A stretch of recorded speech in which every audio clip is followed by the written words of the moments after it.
playing on both. I don't think I even know how to edit the video. I need to download some video software. Okay. I think if you just take out all the laughs. Right, okay, this is our first podcast slash video podcast. This is our first slash, definitely, on a couch. Has everybody been for a slash? Have you been for a slash, Ruben? Yes. Everybody got a beer? We've all been, that's lovely, mother. But this is, we like now, I've gone to the next step. You've heard us all on the wireless. And now we're actually in Technicolor, which I'm glad it's a small screen, because... oh, Tony, you're well in shot now. Oh, no, dear me. Fatman. I was hoping to avoid that. As you can tell, it is a wide-angle lens, which is good for me personally. And obviously we're all sat down, which is good for my colleagues. And we're all beard up. And I have beef crisps! Wheeze! So it's somebody said to me, it's wonderful listening to you because it sounds like you're all in a pub, and that's why I like listening to it. And that's all we ever intended from the start. But now we're all on my couch. Oh. Which is how I like my women. Not women. I mean women.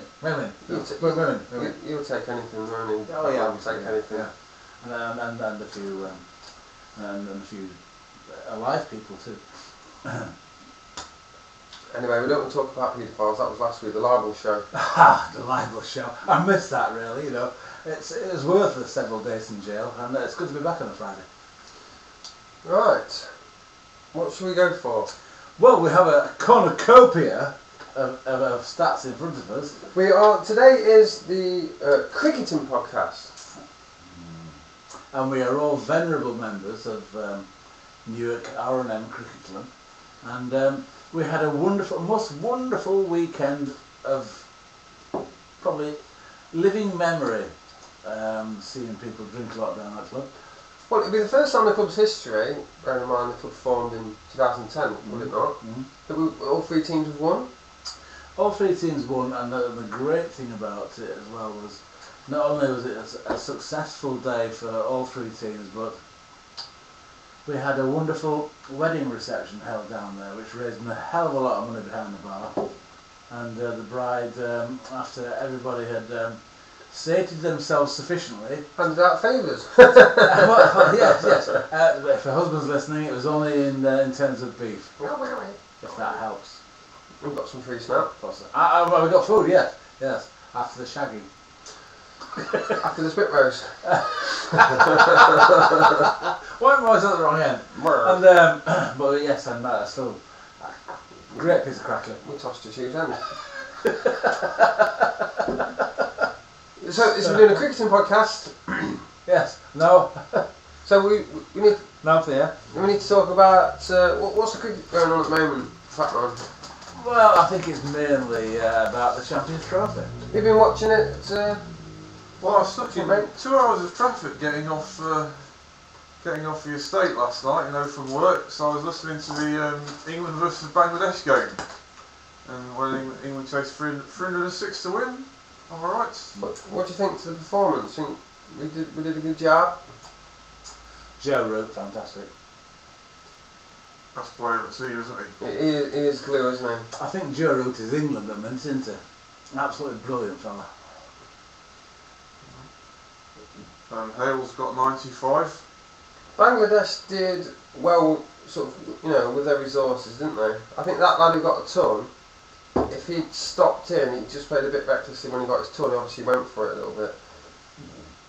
Dangerous team, aggressive batsmen, difficult bowls, and bowlers are quite difficult to face. So yeah, win by 8 wickets is a great start.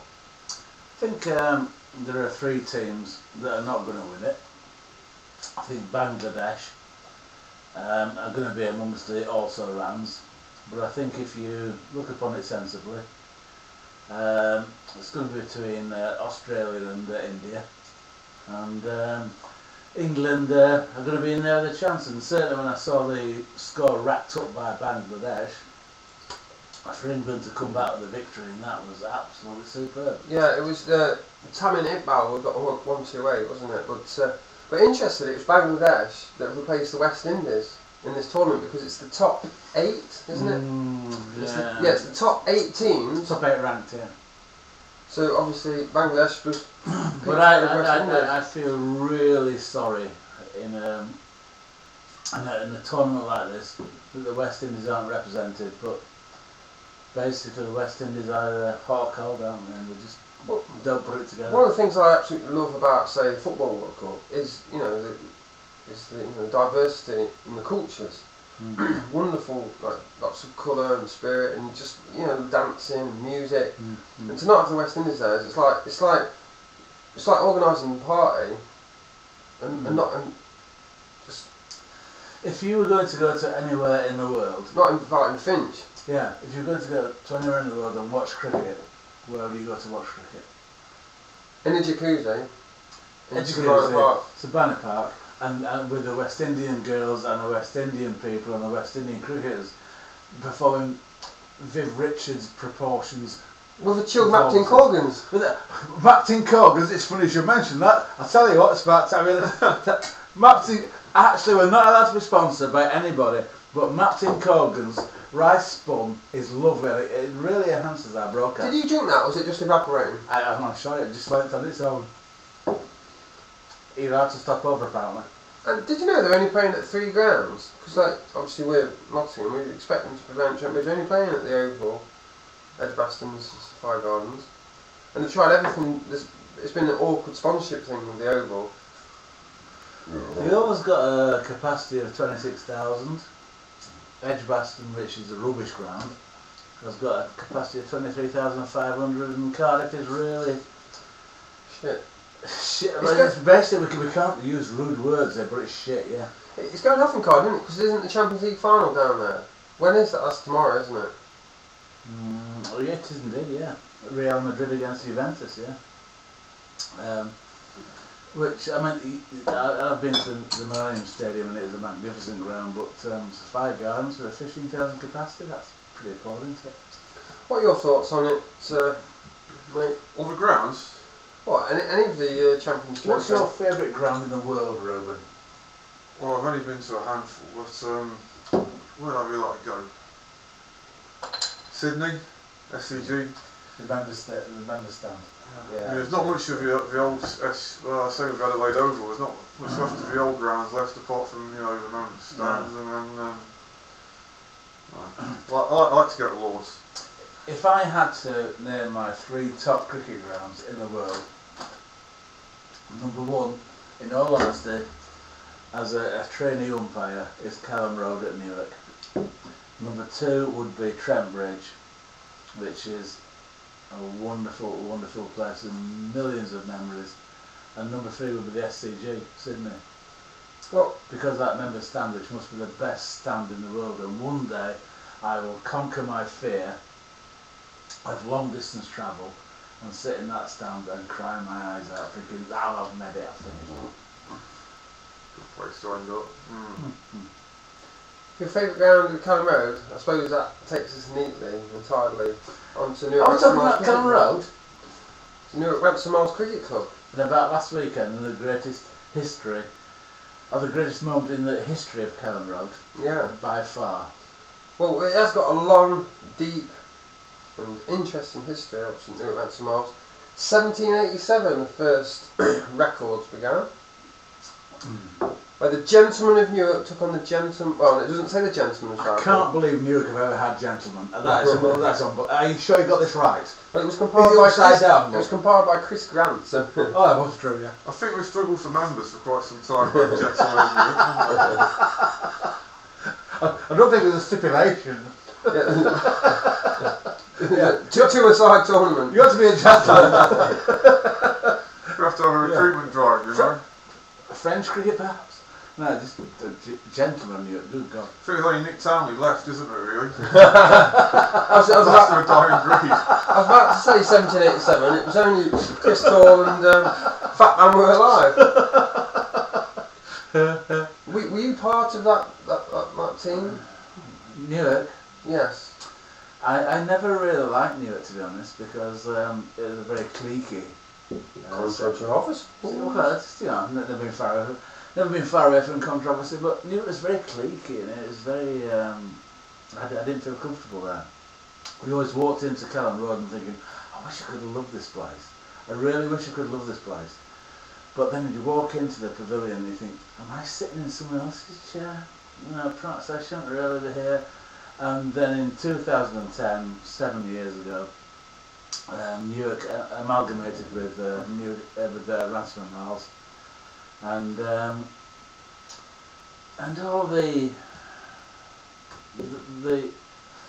aura about the club changed.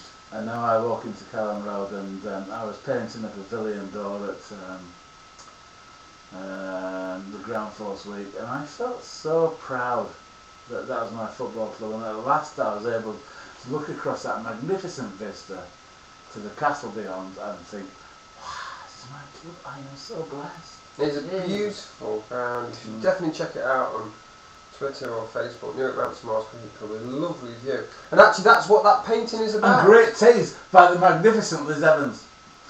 You cannot be finer teas than a county. The best teas since Nancy left Lord's.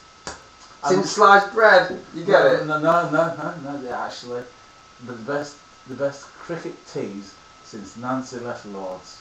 And I said that on Radio Newark the other night, and I meant it in my heart. Nancy left Lord's? Mm. Did you ever have one of Nancy's teas? No. But they're famous. No. We were too busy shagging. What serve you on tomatoes? Was she a bit of a catch, Nancy? Yeah, actually I don't know. Lord's tea lady. I don't know if you're, I don't know. Yeah, bless her. Oh, talking of Lord's, that's where that view from Newark Cricket Club, okay, is hung in Lord's Pavilion. Really? With the backdrop of the church and the castle in the background. Can I tell you my favourite piece of pub toilet wall? Go for it.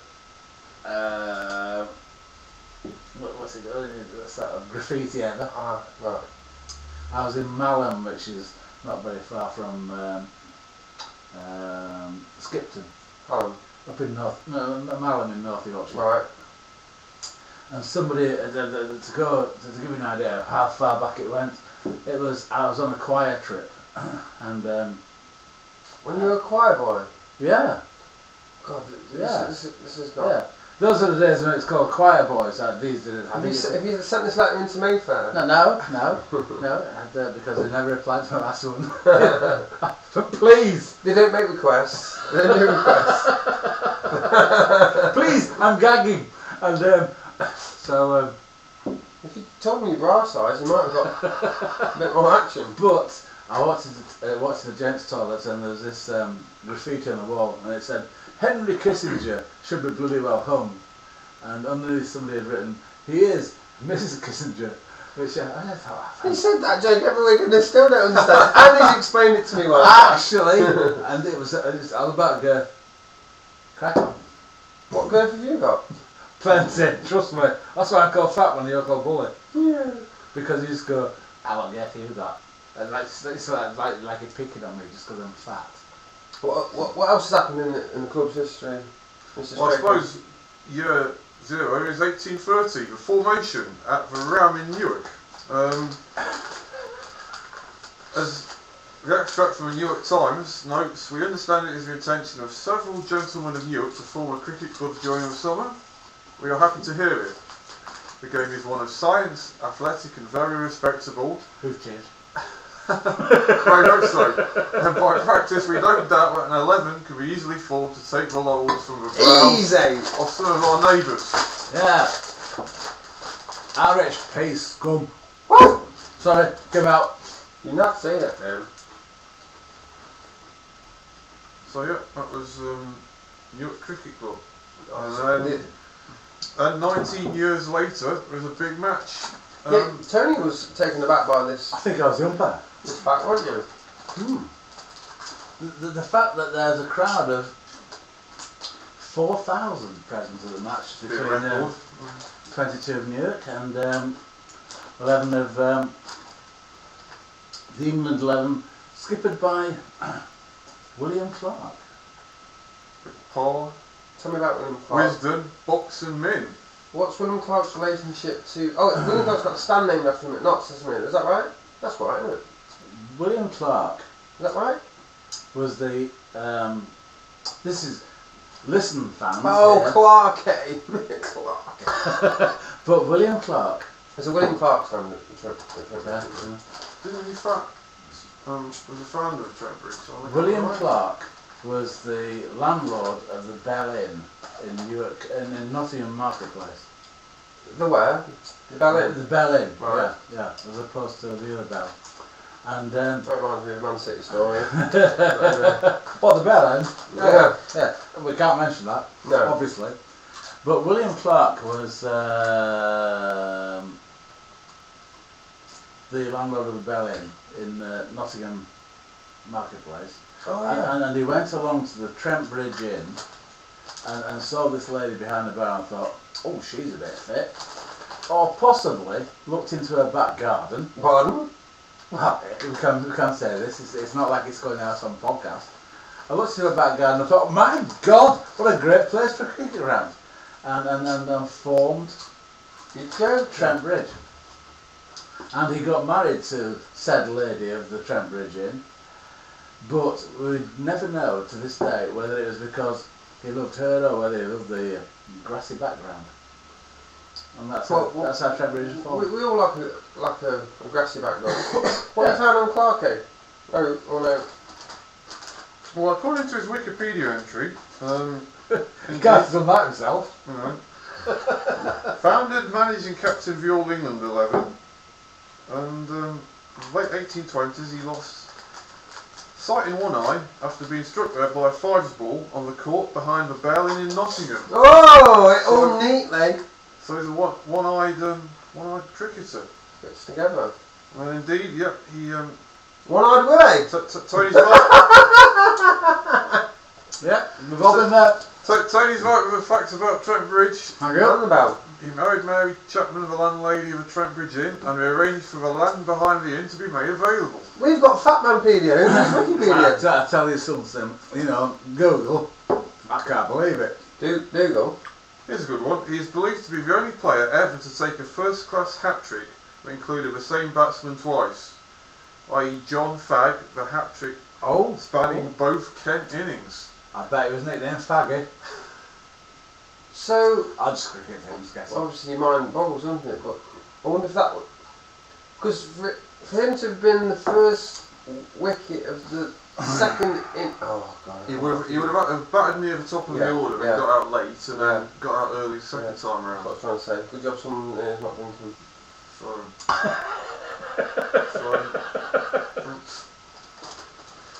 Anything else on history? Right. Nottinghamshire, according to this, have played a single game at Kellan Road way back in 1860, so prior to the county championship. But it's important to mention that also, obviously we're kind of looking at the history of Newark, the Newark side of it.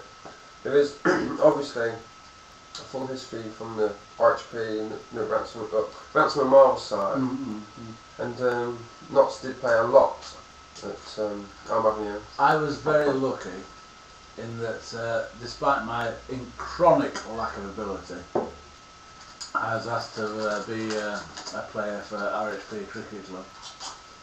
And the entire reason, because of my position as sports editor. I think you topped the averages with leg byes though.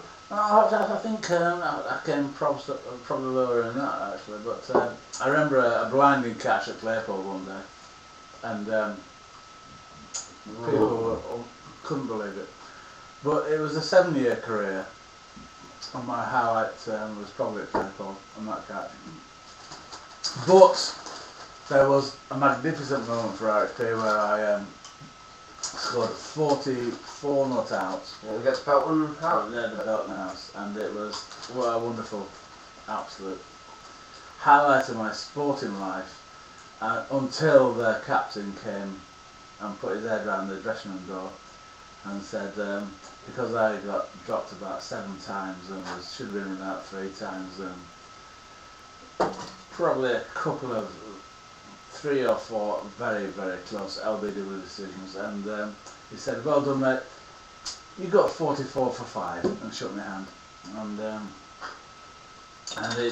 Hey man, he sounds like a douchebag. no, I later married him, and but basically, Where have you got him? In your basement? under the patio, yes, Mm. like Fred West. Not that Fred West is under there, obviously. We don't keep salmon, and but I don't know why. And so but I just like cricket. You know, and I'm very lucky that nobody's noticed my inability yet whatsoever, and now I'm a bloody umpire. But it was wonderful that on that sort of particular weekend, I can't believe I can remember that, it was so long ago. Were you there? That everybody else enjoyed it. Like, it was almost, you know, it was a highlight for everybody else, which is, I don't know, a testament to how much everybody loved it. That's nice. No, but it was just true, innit? Well, I just sort of, I remember afterwards, because like I was driving, I was one of the key holders, and so we went back to the Belton House pub, and then the great thing about that occasion, I've got to tell you about the occasion, was that because it was Belton House, all the National Trust people sort of went and sort of national trusted and do what you do. Oh my God, it's a house, wish we had one. And so, and then they all went to put the blankets out around the pavilion edge, around the boundary edge, and then like sort of we put them into bat, and they got 88 all out. They had 7 people, and they were very inept. That's why You'll be able to play cricket. That's why I started that day. And then we went out to bat, and the captain reversed the batting order, so instead of batting at number 9, I was batting at number 3. We lost our first wicket at 5, and then I went out there, and by that time all the people had stopped national trusting, and there were about 650 on the boundary edge, and I walked out to bat, and the people went, between the sandwiches, play up. And then it was like so, and then I produced the 44 not out, and then everybody gave me a tremendous response as I walked back to the pavilion. And then we went to their pub, and I could only drink orange because I had the car keys. Must have been 4,000 or more people were after it, you know? I'd like to think so. Take that, Wisdom, Parr, Clark, boxing men. And in 1926, Wisdom. Newark purchased the guy for £720. Well, Wisdom! That must be the Wisdom? The Wisdom. Is it the Wisdom? Alfred Minner, in Newark, eh? These days it's McMinn. And to be honest, he's probably better. McMinn's first shout out. You go, walk in there. Right, let's move on from the history. No, that's right, because we've already done 20 odd minutes. Keep going. I was going to ask about One. about the R&M side, because I mean Newark's 180 years of history, and R&M was like 80, 90, 1920, 21. Yeah, that's right. That's 1920 sounds about right. But obviously it was formed as a works team, like a lot of clubs were in the Bassett Law sort of area. I mean, so did it have 3 teams or more now at its peak? Well, they're a lovely club, aren't they? I really feel. When I joined them, there was obviously 2 clubs. I really feel sad that it's become a problem for some people that the clubs have reached a wonderful meeting point, yet sort of there is so much angst between the two. I'm actually really glad we brought this up because we didn't even know about talking about it. But obviously, I was RHP born and bred through and through. So you loved the club, would have died for the club, and often did on a Saturday night. What's that twice? But you know, I give every single last cent for them, and I enjoyed every moment, loved it. And obviously we merged, and what do? You keep on playing, don't you? And as you say, it's got to this point now where we've broken off again. However you want to phrase it, some people phrase that in different ways. Mm. But like, I love the people and I love the club. I think that it became political, which is always crap, because politics is crap. And Is at the moment. well, yeah. I mean, there's only one way to vote, SNP, and but basically, it was very, very sad that it became political, and I don't understand that side of sport, so I can't comment. But yeah, but we love them, and we love our club, and the animosity that's come around. I think that there's a very good point made on Facebook, which is a modern medium of conversation, and there was a very, very good comment made that somebody put on, yeah, but you're wrong and stuff like that, and then the former chairman of our club, Anthony Simpson, very wisely put, yeah, but let's not drag up history. Let's look to the great future we have, because it is magnificent. And Newark R&M has never looked more positive in this modern day than it is now. It's absolutely fantastic, and it's ball tingling, ladies and gentlemen. Well, we could probably do a whole podcast actually on the split and the merger. I do on Radio Newark every Monday, Tuesday, Wednesday, Thursday, and I get told off for it by Mick, the producer, for promoting Newark R&M, and I cannot wait to go to Elms Park at Ruddington tomorrow and stand there and be an umpire for Newark R&M First 11, because I am bursting with pride. I stand there and I go, I've read all the laws, I know what I'm doing, now let's crack on and have a game of cricket. Love it! Absolutely love it! And I would love it! You've got to go to Middlesbrough and win something! And I would love it! I would love it if Newcastle lost, because I'm controversial like that. Mr. Tony Smith will be umpiring at Ruddington tomorrow. Ah, cheers. From 1 o'clock. So we've gone o'clock. Bloody hell. So we've gone from 1787 to 1 p.m. tomorrow. We've covered it. But it's not 1901. People take the piss out of time machines. 1901, Newark CC held a cricket week. It was well organised, but unfortunately the MCC did not attend as they could not raise a team. And neither did Luke Chicknell. Bastard. Marylebone Cricket Club, Cowboys. Can you believe, more than 100 years on, that we still have cricket leagues? I'm all right, Tony. I'm still full. You're full. By the way, this is not Martin Corgan's rice bun. This is just shandy. Let's go on to what's it, Giblet? The newsletter. Yes, the newsletter. What we got? The What newsletter. have we got? Have we reached that stage in the podcast? We have. I tell you something, I'm glad I came here with you, even though it's my house. The Evening League are doing cracking. Actually, we have won. I think it's 5 out of 5 fixtures in the league. We have been knocked out of the cup, but we're looking obviously extremely strong. Is that Crosby Colliery that Monday? Correct. We came up against a After very my crap talented umpiring. Australian professional.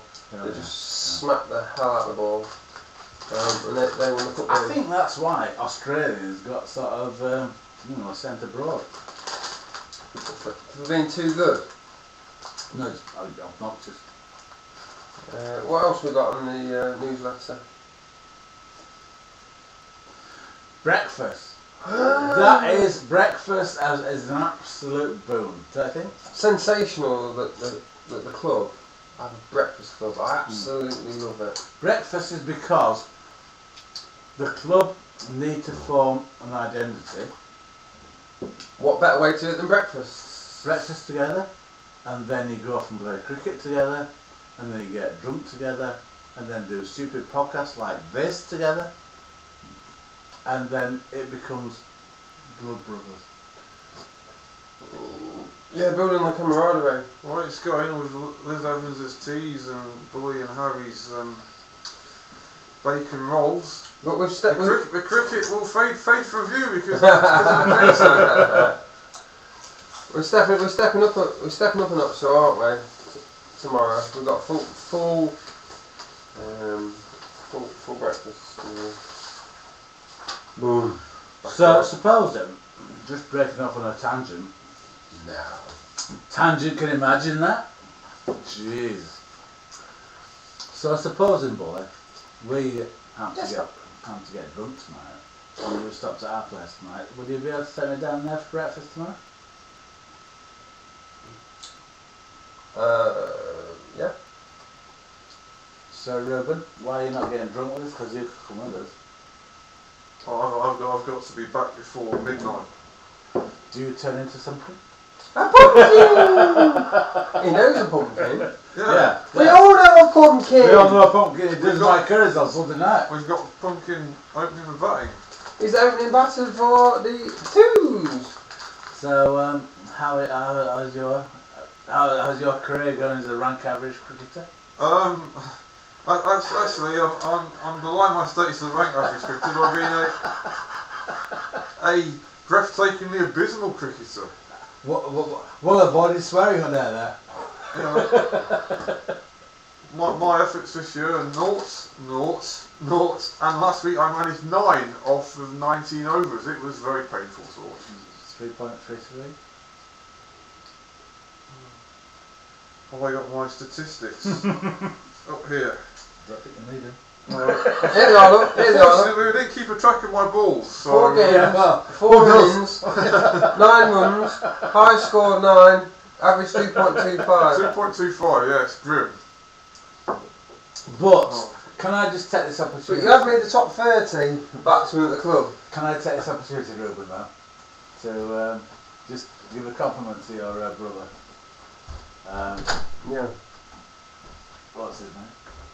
Mark J. Straker. Yes, yeah. When we went to our Great day in Headingley, where Eddie Waring was badly impersonated. How is Eddie? Is he recovered? It is still down. Hence the impression. And Bully. Couldn't find any beers in the fridge. Bully. I knew somebody. But what I was saying, boy. Thanks for. You didn't wake Ruben up, did you? No.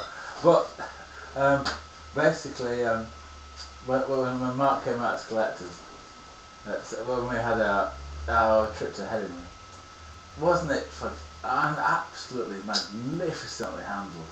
He didn't sort of bat an eyelid. Mark.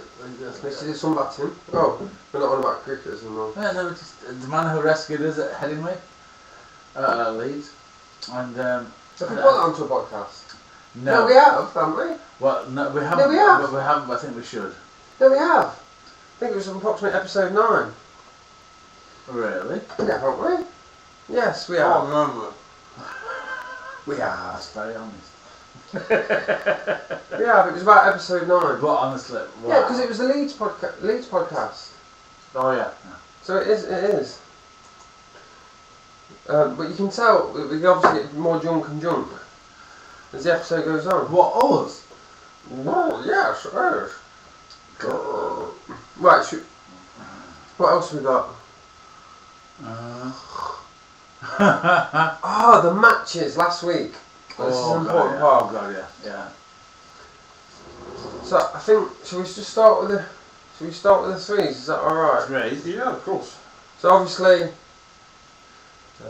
Ransomware played the threes Well, played last week. the third team, which is our sort of development team, lots Yeah. of juniors in there, Yeah. promising players of all kinds. Our captain is the club chairman, Luke Chignall,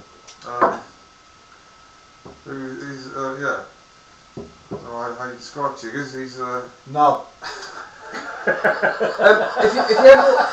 If you ever watch Harry Enfield, he's like Tory boy, isn't he? Yeah, totally. Tory boy. No. he's got his fingers in quite a lot of pies, hasn't he? With the old legal side. I've heard that, yeah. The conservatives. He's no stranger to a pie either. And the baseball is our team's Seven Actually, baseball He's got was it? 74 fingers. I think we should avoid the legal side with Luke Chignut. Luke Chignut. Apparently does, yeah. That's a movement. That's baseball, isn't His mother's lovely. She does a good tea as well. What, really? it? Have you told Luke that you're his dad? No, but she's no Lose Evans, is she? How did the game go last week? Anyway, we were playing it was well, I wouldn't say splendid, but functional. Functional's good. It's anybody say anything about functional. Well, it's always nice to go, into Nottingham and find our council have got a park for kids to hang around in. And dogs to shit.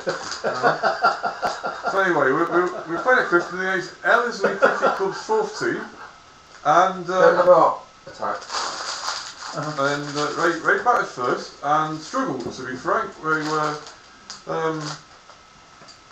7 for 5, 20 for 6, mainly our juniors, and then our 2 senior batsmen really shut up shop for 30 overs, and then 48 for 7, 49 for 8, and 59 for 9, and they batted 40 overs out without being bowled out. They ended up 64 for 9. So even with our track record, chasing the 65, we thought would be interesting, but we thought we were able to handle it. Unfortunately, we found Batsman Simon Hodgson. we so- struggled. Yeah. 50 for 9, and we were on the brink of a quite embarrassing and rather sickening defeat. But our last 2 batsmen, Simon Hodgson and Harry Fawcett, our junior leg spinners. Bear in mind in the future, perhaps. Somehow managed to get the last 15 runs and get us over the line. It was stirring stuff, and we got our third team got the first win of the season. So young Harry is showing a lot of promise. Obviously, leg spin is the dark arts, isn't it? It's I mean, it's the rock and roll of cricket, isn't it? he's excellent. He doesn't seem to bowl many bad balls, and I guess for a leg spinner, that's the sort of Charlie Horton, maybe we can take note on that. Get well soon, Charlie. We all love you. I'm sure once his new knees bedded in, he'll be If you bowling left first or right. class. Charlie's done his turn 20, hasn't he? Oh, Charlie, where have the years gone? Where have they gone? You used to be a ginger. Now you're a blonde. I just can't keep up Yeah, anymore. honestly. young man. That is sad. No, if you're going to be a ginger, tough it out. Are you just eating a gherkin that you found on the floor? No, it's just, I think it might have been Ruben's toenail. The second team won. We beat Poplars on Skipper. Poplars? You posh, God, you've changed since you started winning. I asked him if they were a reformed team, but he said they just found a better ground He said, to play on. I'm not sure who you said. I asked Harry Cox, Did you? but I don't know if he was cocking his leg or just Oh, Harry. or just his bad banter. Who won us the game then? Who won us the game? It was Shaz Butt, obviously in the batting department. James Evans came out when we were struggling with about Is 4. Shaz Butt a real name or just an infliction? What could Shaz Butt be? It could be a curry. Wait, actually, could just we start accidentally walking backwards. It could be a sword manoeuvre. Could be an Australian wine. A sword. It could be an Oh my Australian one. God! Good call. Shaz Butts. Actually, It could be a form of nappy rash. Shaz Butt. It could be that. That was just subliminals. Yeah, well, yeah, that's a good call. But That's what's I'd good. like to go back to our rank average cricketer. Good call. Of sort of like Shaz Butt. You know, You have to come into shot a bit more, Fatman. From, let's say, South Australia, where you just sort of walked into a dodgy evening and sort of said, I'm fucked off for longer. Let's have a back. What are you turning into a Dalek? Australians are very similar to Daleks, without the strange ability to get upstairs. What else happened? Yeah, well, when basically when You were there. when Jimmy Evans came in, that's interesting. George Squires is down there at approximately 7, but he came in at 4. I've just noticed that. Anyway, when James Evans walked in at approximately number 5, James Evans, great cricketer. he had such class. Yeah. And the opposition, the morale just went down, and obviously then Shazbut came in after him, and he got 50 not out. Left-handed too. I tell you, James Evans is probably the best cricketer, the most underrated cricketer at Newark R&M. And well, Matt played for us last week, and he did a storm. Jeff bowls well, he bats well, and he's just a top lad. He's perhaps the best fielder. Oh my God, he got a run out. I think it was evenly cricket. It was absolute coconut shy. It must have been 50 yards away. He winged it, hit one stump, and the rest was history. I mean, like sort of. Matt's bowling well, and Matt's got 11 wickets this year. The Evans family are so lucky because you've got John, you've got Liz, and they're both lovely parents and lovely people, and then they've got 3 great sons. I would be proud to be part of that family. I would kiss Fred Reid on the lips. Would you? Just because it's Fred, and because of he looks like Ryan O'Neill. Who's the Rhino? What Rhino? Which actually, you know a Rhino called Neil? I just heard a story. I'm not spreading the gossip, but apparently there were these 2 rhinoceroses shagging, right? Right. One was called Neil, one was called Stand Up. No, the other one was called sort of Wendy. And oh, this is a lovely story. And she was going, oh, that was fantastic. What's your name? And he went, Ryan. And she went, oh, I'm going to tell my friends I've shagged Ryan O'Neill. Sassy! Anyway, we won that game. Do you want the first round? They got 190, and we knocked them off 100. We knocked them off 197 in the last. Oh, I didn't knock them off. Did we? We batted first. Beg your pardon. We batted first. Major fail. Yeah, major fail. But special mention to Sean Gregory, who had the over of death. Last over. Sean They Gregory. needed about 10 or 8 off the last over. Sean Gregory, another great bloke. Mr. Temperament. Mr. Temperament. We love him, don't we? We've got some good sportsmen in our club, and as a rank average cricketer, it's good to see because we definitely need them. Hey, don't build yourself up, you're not that good. What happened to the first team, Fatman? Well, actually, Obviously, you were there in people. yes, but I've not been Best named seat in yet. the house. Yes, you did. But it just says umpires officials Barry Francis. I've not been mentioned. We can call you Barry, if you want. No, I'm just being. It's a bit sad. Barry Francis and a gentleman. Yeah, but Barry Francis and that Gentleman of Newark. and that other. And so we You didn't get bored. I'm trying to see who's won the toss. Oh, you were there, remember? It Yeah. happened.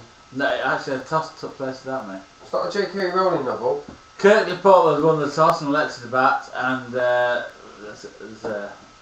They were goose, weren't well, Craig Drury is a cracking bowler. they? Bimo! Who taught you your run-up, son? Coach Bullfinch, that's who taught you. Bimo, James Faulkner, 2 absolutely superb opening bowlers, and then Matt Evans just took it away and took an absolutely superb So Matt did it with the ball and the bat. 12 for 14, and then Joe Smith came in as ever batting for his average. Chingo alert. Fortunately, he had Matt Evans alongside him and took 61 runs for that loss, and we won by 10 wickets, and it was not only just a sort of fantastic situation to get back into the clubhouse afterwards, but we actually eventually learnt that the seconds and the thirds had won as well. 60 points. Have it. It was 55 points in fairness, but it was like sort of, and then the celebration in the clubhouse at the Cone Road afterwards with the Spit roast.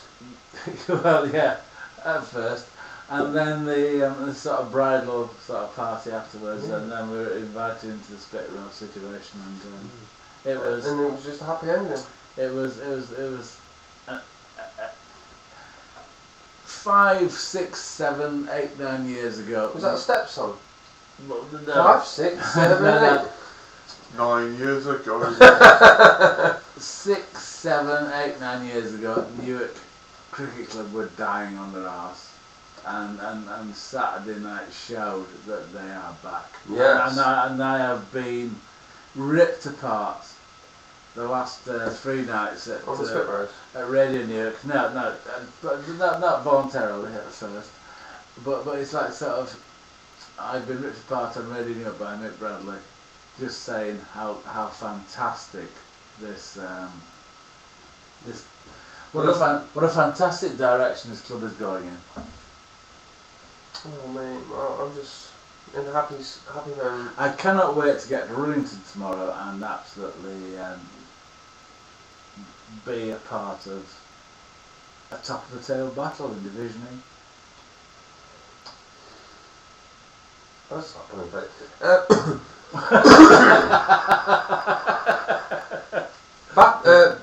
Batter-tatting?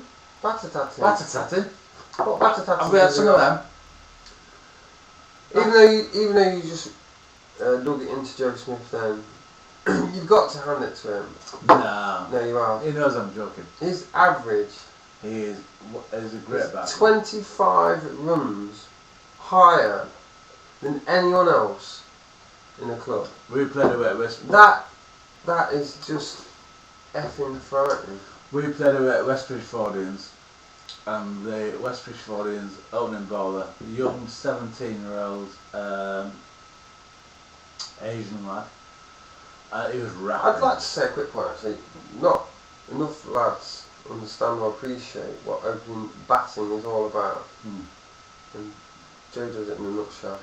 Well, basically, this Asian lad had a real problem overstepping on no balls. Well, did you just keep swearing at you and saying, "Oh, you No. overstepping the mark"? I went. You're getting close. Which I always say the first no ball. I said you're getting close, and then he was called Uzi, Westbridge Fordians lad, 17 It's year not old. off on Afsal, was it? 17-year-old, don't know if it's Pakistani or whatever, sort of Human. Asian culture he was. But I went, Uz, you're getting close. And then eventually he overstepped and I went, no ball! And then eventually he bowled a pearler. Absolute cracker. It was about 4 inches over the popping crease. And I went, no ball! And Joe got a ball cleaned up, middle stump. Did I? No, possibly off stump. Yeah. And I went no ball, and I'm like sort of, and then Joe grinned back at me, and I love Joe Smith more than as much as I love my own children. Same here, mate. And he's just such a wonderful bloke, and his parents and his family, and then just sort of, what a top fucking bloke, and I was so pleased to sort of give him out sort of no ball running his ball. To give him sort of, No, To redeem him. Exactly. You are the great redeemer. Did he say that to you when No, you were changing hands? Thank you, Tony, for redeeming me. No, because it wasn't one of those moments. It wasn't one of those moments, but I was so pleased. Right, No so ball! As As I stood up, cartwheeling past the wicket keeper. It was wonderful. biblical scene of epic. And I think if I Babylonian scenes if that come move. if I never again reach that level of umpire, that'd be my moment going, no ball, as the stump went like that, and oh my god, that's class. I do need to work out this old camera angle. We keep getting out of shot, don't we, Fatman? I think No. the lighting, I don't know. We've lost Tony now. The sort of, It should be more wide angled. Oh, God, man. Right, where are we at, Barry? I look like I'm wearing a hoodie. You're in the hood. Have we I'm done not a shot now. Have we done the NRM matches? So now we've got, all we got left. The second half of today's podcast: batting, bowling, future, the book. But I don't think we've done. We haven't done bowling. Or have we done bowling? I don't think we've done bowling. Well, we started batting. We've got to follow Joe Smith. So who's next up?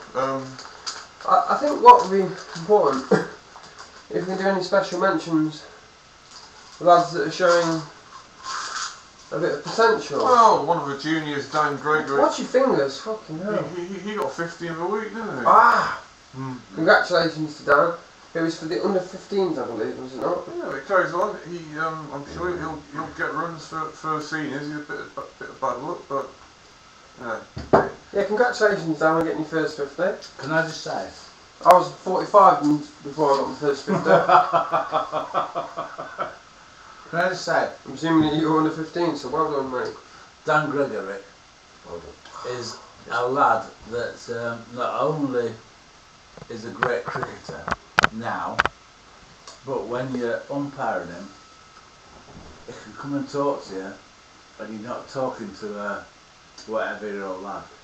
He actually talks to you. Yeah, Hey, Tony. he's really down to earth, isn't And he? he's really an absolute credit to his family, because you very rarely get quality people like him within the youth of today.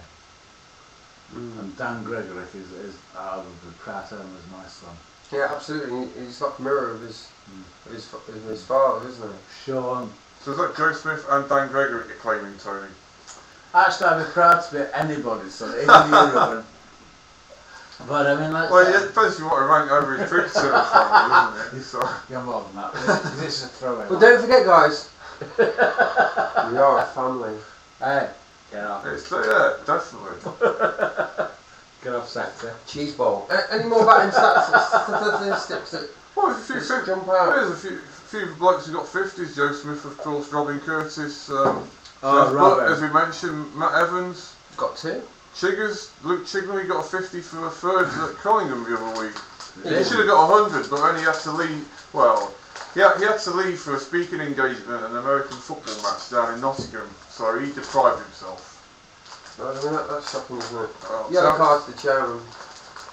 Steve Cannibal, he got 70 a couple of weeks back. Yeah, Kenny obviously batted for us 2 weeks ago, isn't it? Still playing well. Absolutely brilliant. Thunder in its all parts of the Steve ground. Cannibal. Newark were a horrible cricket club, and one of the most obnoxious bastards was Steve Cannibal. And now I find myself sharing a bar space with Steve Cannibal in the I'd share a shower, don't I? no, because I'm too fat. I can't fit in. And so now I have completely changed my opinion of Steve Cannibal, because nowadays I sort of sit and talk to him and sort of have a great relationship, and like sort of Steve Cannibal is the entire point why Newark R&M has transformed Kellam Road. I know. He's really warmed up to me as well. Yeah. It took 5 years, but the other day he said hello to me. Yeah. I tell you what, it was like going out on the pull for 5 years on the trot, using all your chat-up lines, getting rejected, forward defensive, straight back here, and then one Saturday night, out of nowhere, you get a little. Say what? But I think it's true, because he Let's have a memory talk, honestly. he encapsulates the reason why Newark R&M has become the proper club now. But he loves me and he wants it. Yeah, okay, you wish. Should we go on to bowling? Have you done bowling? We haven't done bowling, have we? Have you done bowling? No. What can we pick out from the old bowling? Jim Mackay, is that what he said it? You're top of the wickets, Bowie. And there's Evans and Harry Fawcett, the young Scottish leg break bowler. Go on, tell us a bit about Harry. Well, because he's come. Senior coach Graham Briggs, who's played for Newark for many years and is a very fine cricketer. Yeah, absolutely. Yeah. Not cricketer. I mean, he's involved with is it the under 14s, under 50s? He's involved with one of the Notts age group, and so I think he's taking some junior sessions down at Kelm Road last season and perhaps this one. But yeah, how he's a player, he's a sort of young leg break bowler, and I say he kind of helped us win the game last Saturday in our third team match, and he's bowling. What's his figure so far? 29 overs, 9 wickets, for 125 runs. What's his average? 13.89. Well, that's pretty good. That is good. And so I know it's early in the season, but 22% of the team wickets is That's brilliant. That is impressive. So he's bowling mainly sort of after the drinks breaks in our games.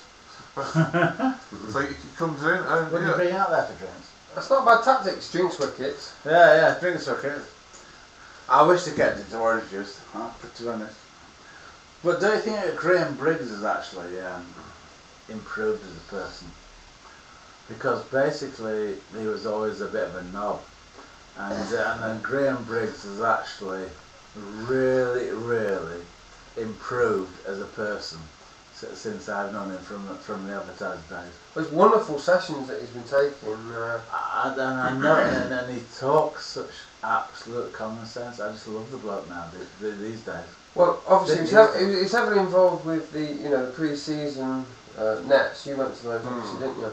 And it was, they were tailored. As a coach himself, they were tailored. So he would pull you aside, and not pull you off. And well, it would give you everything. It would give you. How much did you pay? And he'd give you very specific advice. At least when he got orange. Who was that quote? It was Rodney Marsh, wasn't it? John Barnes. Well, Rodney Marsh, anyway. Rodney Marsh did it as well, didn't he?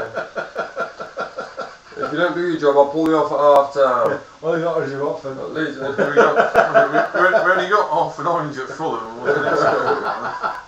But seriously, Briggy, and I think we should clarify this point. Briggy is an absolute top bloke down at Kelm Road now. Well, because before he wasn't. Because we clashed so many times, but now at Kelm Road, I listen to his every word because his advice is fantastic. Well, there's a lot of softies, as in terms, you know what I'm talking about. Huh? Mentality-wise, batting, there's a lot of frailties, a lot of softies still looking about. But Briggs is obviously as hard as nails, and he, well, put it simply, he can impart a lot of this on some of the lads that have the ability, but don't have the application. And that is my, well, I that's my message as well. If Graham Briggs gave a team talk in my dressing room, I would want to go out and win for him. Yeah, you'd eat a person. If he gave you a proper team talk, you'd probably turn to cannibalism. That's how nails he is. Yeah. If it was Big Rog, I think we could get a 4 innings game in. Yeah. Well, the Tex-Mex might be back on. And a shower. Yeah, this will be clean. Anything else? Well, one of Luke Chignall's baseball buddies, Sam Baker, he's played 2 games for us, and he's 22 overs, 7 maidens, 6 wickets for 26, so he's averaging 4.33 in 2 matches. So well, he's been ring-fenced by the thirds. Oh, yeah? Oh, well, he hasn't bowled a bad ball yet. How many overs he's had? 22. Yeah, he hasn't really bowled a bad ball. So yeah, he's definitely doing well. So I mean, the fact he's playing tomorrow, I think even with we've got quite some young players tomorrow, but with him in the team and Simon and Chiggers and some of the younger guys, if they can bowl well, they can keep the opposition down. I think they've got a chance. So if you start sitting here tonight on the... Can I have some more Martin Corgans? Okay. Go on, keep going. Okay. But Keep if talking. you're sitting here tonight on the Smith couch, how excited are you to be playing cricket tomorrow? He's playing in Bully's Barmy, aren't he? I'm back, yeah.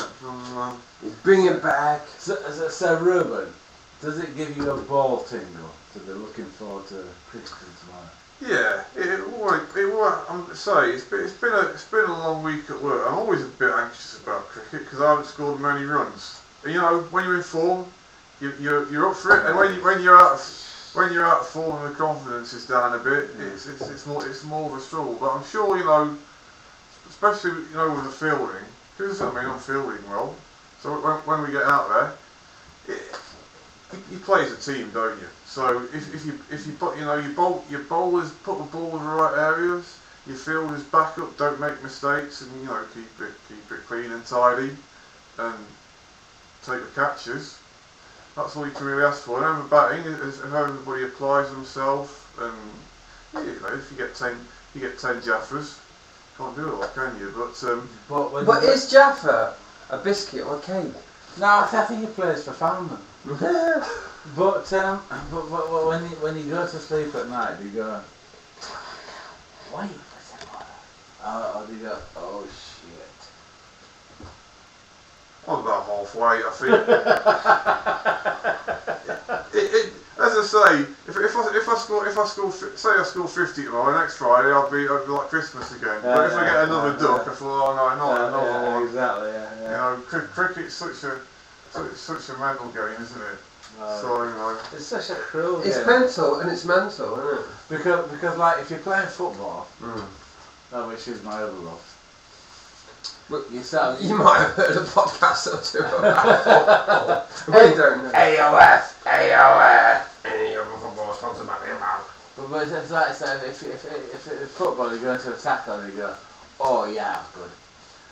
But despite the fact that cricket is 11 guys, it's very much a very individual game, isn't it? Because like so, if you're batting, think, oh, that bugger's going to get me in a minute if I don't play this right.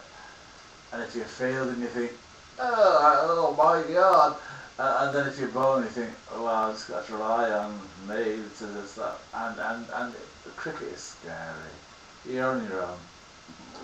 when it goes well, it's great. But when it's, you know, as you say, you don't know where your next run's coming from, or you don't know where you're going to pitch the ball, or, you know, black ball goes up in the air and you've got no idea where your hands are related. Yeah, so that's all, you know. I mean, like so, but It's got magic of its own, yeah. when I was 16, I had a girlfriend on the boundary edge, and I took 6 for 11, including the hat trick. And then when I looked across to her thinking, oh my god, it's definite tonight. And she was talking to a mate, and I was thinking, but it didn't mean anything to her at all, but it was the greatest day of my cricket life. And it was just, wow. But, you know, didn't happen, by the way. Anti-climax. Yeah, well, actually, it's the best one I've ever That's anti-climate Yeah, change, right? but I never. Right, the book. Oh, the book! I cannot believe this because, Bully, you and me, I think this could be great. If you don't know, there will be pink t-shirts. There will be FA Cup. Really? Pink t-shirts? Is that because of the game? And for anybody from sort of my generation and older, might have played the FA Cup game on the Amiga or Spectrum or something, I can't remember. But understand and appreciate the magic of the FA Cup. And we're going to every single round, and we're really buzzing about it. So we're obviously going to follow the winners to the next round. And that obviously will take us to the final, starting from the extra preliminary round, which is approximately early August, I know, about April or something like that. And we're going to go to all the games, and we'd love it if we could get a bit of momentum. You now know how ugly we are and who we are. Hopefully next week or maybe the week after we'll have some pink t-shirts for you. And you'll come and not follow us really, but follow the movement. And I don't know, God knows, maybe we'll do a podcast live from the pub, the pub's club, and we'll every round and do a bit of a movement. And we're obviously doing a book to back that up, aren't we, big man? Yeah, basically I've always been a sports journalist. Well, not always, because sometimes I rode bikes and stuff. And you was an embryo at one point. And sometimes I had to squeeze my way out of my mother's womb. But 18th century. well, I don't know. I can't remember now. Why did you turn Chinese? I'm not a guy. I wasn't where I was then. But basically, I would love to write a book, because they say in every good journalist is a good book, and so I'm prepared to break that. However, you've already written 3 chapters, I believe. 3 chapters, yeah. We've got 1 chapter down in the papers, haven't we? Yeah. Well, we've written well, but the point is that, like, when I left the advertiser, the Newark advertiser, I lost the ability to write, and then because of my love of bully, it's come back. Hallelujah! Praise the Lord! The God has given me the foresight right again! Hallelujah! No, it's a light bulb.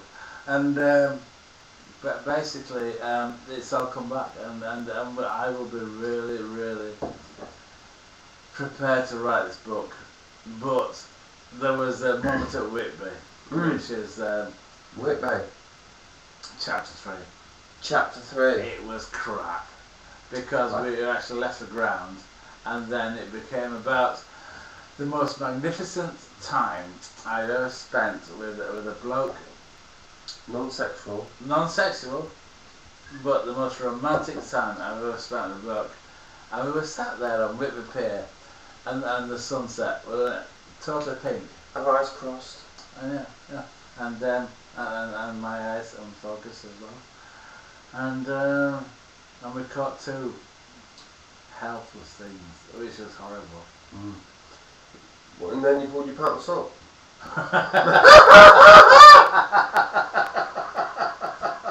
He's got 2 tickles. But one day, it's horrible. What do we call that? The sea. Well, we're not trained anglers. What's No. a trained angler? It's called a triangler. Or a triangle to humans. But it's horrible. Oh, it's evil. I didn't like that song.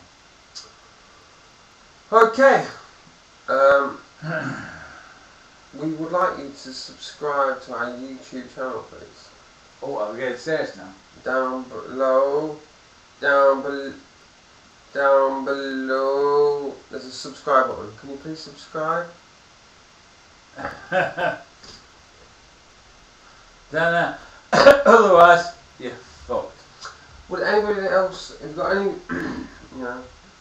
further comments or sidebars, anything else that you'd like to add? I mentioned Lord's cricket ground earlier. I once had a dream about a day out at Lord's. So I was lying on bed sleeping happily. The dream was going over to Lord's in King's Cross on the tube, and then I got outside. I've never been to Lord's, so I don't know what the place looks like. But and walking around these sort of brick walls, which sort of like border the stands. Right, you love it.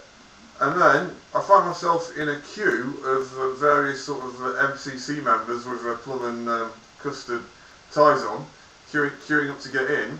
It was quite a queue. And I can remember at one stage there was a sort of leather sofa, and somebody handed me a giant plate full of cold baked beans on, which I sort of like, kind of enjoyed. And then that's the end of my Lord's dream. So it didn't really amount to more than, Well, I think that the cold baked beans. I think that one day, Reuben, Bully, and Fatman should go to Lord's, and we could live the dream. That'd be sound, yeah. The cunts aren't they at Lord's? Well, yeah, but let's get it's the home of cricket. You can't though, say isn't it? Lord's. It's been recorded. What a total cunt. And it's a rip-off. But, you know, it's a home of cricket, isn't Yeah, it? It was, So, was it the Bangladesh game at Lords, wasn't it? what's it? And No, I'll tell you what. it was the Oval. Okay. Mm. But they played at no, it was Lords, against South Africa, wasn't it? They played at Lords. I tell you what, more atmosphere On the moon. on the moon. That's what you're here for. Mm-hmm. To finish me off. Charlotte not. Dude, disgraceful. There was more noise coming from the pitch and the ground and the field than there was. I've been to Lords, and from someone who's grown up at Trent Bridge, you get in fancy dress every year when you play the bloody Aussies or won't. You know. And I went to Lords, and I'll be honest, got to be honest, I was disgusted. I was so disappointed. You're not even allowed to wear a smile into the ground. Anyway. Yeah. I was disappointed. I thought cricket was the people's. Well, I know there's obviously it's steeped in history and classes, of course. But at Trent Bridge, all I know Trent Bridge, and that's a proper ground. But Lords, you got your snoops out, and I'm like, why don't you shove this game and this wicket and this, I don't know, up your arse? Because that's not the game. That's not the game that I subscribe to. You're from the north. No, I totally agree with that. You know what the north looks like. Because like so, those stomachums. What are your views on this? Well, yeah, I mean, there's a couple of things. I mean, Lords is Lords, isn't it? It's more, you know, you see the price of tickets, it's more like an event, isn't it? Like Henley or the Chelsea Flower Show or Glyndebourne or stuff like that. Perhaps more than it is, you know, just a day out of cricket. I mean, there's been some, you know, games at Lords down the years, like 2000 against the West Indies or Australia 5 years later, where the crowds got into the match. But I imagine, as you say, it might be a bit more of an exception. And, you know, there's so much cricket going on these days, perhaps sometimes it's hard to get up for all of it, but, you know, I don't know if that's an excuse. You know. Okay, fantastic. Mm. I think we've about come to our natural conclusion. Oh, it's just wonderful. I'd just like to I've really enjoyed today. I'd just like to say that I think if we're going to do this on a regular basis, then Ruben is just such a wonderful addition. Absolutely, thank you. Thanks, Tony. Well, pleasure being with you, gents. And we need more Andy Simpson comments and so forth. Which is that how you were born? I'll have to get the old Rothman's football yearbooks out to do my research. Well, what do you do, Albie, around your house? Because that'd be great, easy. Honestly. And Andy Simpson, if you happen to be watching, yeah, there's space on this couch for your podcast. And if you want to come in, you know, just because you got two nipples, two eyebrows, can't really that, son. You know, you're in the QPR best all-time 11. Yeah. And that podcast, you know, fuck QPR. He has uttered your name. That, where's the real glory, Andy? Where is it? Good night, Fatman. Well done. Good night, Ore Cricketer. Well done. Honestly, superb. Show you later. Well done.